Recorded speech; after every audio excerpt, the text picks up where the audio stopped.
মই Z black ডায়মণ্ডৰ owner Uttam Jeda আপুনি নিশ্চয় চিনি পায়। আমাৰ 2024ত botanical survey ministry of environment forest climate চেঞ্জৰ এটা ৰিপৰ্ট মতে এটা ছাৰ্ভে হৈছে আৰু নতুন আগত যিটো 1,51,000 কিলো আৰু অইল দিছে 7,050 কিলো আৰু ইয়াতে এটা 700 মানুহৰ ছাৰ্ভে হৈছে কোম্পানীবিলাক ইনকুলেশ্যনত ইণ্ডিয়াতে পূৰা ইণ্ডিয়াতে আৰু সেইটো মানুহে আমি 2022 আমি ইনকুলেশ্যন গান্ধীগ্ৰাম ফৰেষ্ট অফিচত কৰিছিলোঁ আৰু এটা লেটাৰ মতে ইণ্ডিয়াত প্ৰথমত আমি গভৰ্ণমেণ্টৰ গছ এটা আৰ্টিফিচিয়েল আগৰুট জেড ব্লেকে কাটিছে 2023 9 জানুৱাৰী গান্ধীগ্ৰাম গৈ সেইটো ৰিপৰ্টত ছাকচেছ ইনকুলেশ্যনত আমি এতিয়া 3টা কোম্পানীত ইয়াতে লাষ্টত এটা আছে এমজে আগৰুট আৰু বান্ধুগুৰি সিহঁতৰ মাজত আমিয়ে প্ৰথমে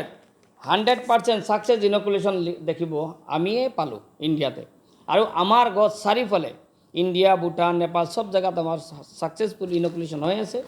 আৰু ইয়াতে আপোনালোকে চাব সবতকৈ বেষ্ট আগৰুট যিবিলাক ছেম বুলি কওঁ আমাৰ প্ৰডাকশ্যন ইমান ভাল আৰু ইমান বিদেশত জনপ্ৰিয় হৈ আছে আৰু এতিয়া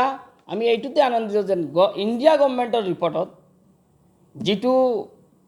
পূৰা ইণ্ডিয়া ছাৰ্ভে কৰি 700 মানুহৰ আৰু কোম্পানীৰ ভিতৰত আমি প্ৰথমত 100% ছাকচেছ ইনকুলেশ্যন পাইছোঁ সেইকাৰণে অনেক ধন্যবাদ আমাৰ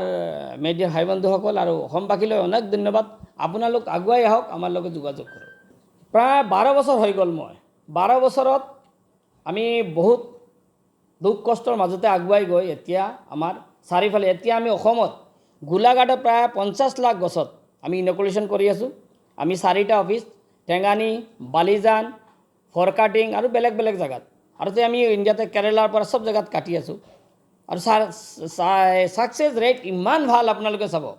সব হাই কোৱালিটি আৰু গভৰ্ণমেণ্ট অফ ইণ্ডিয়াটো ছাৰ্ভে কৰিয়ে দিয়ে দিলে সিহঁতে আমাৰ প্ৰায় জেগাত গ'লে আৰু দেখিছে এইটো আমাৰ কাৰণে খুব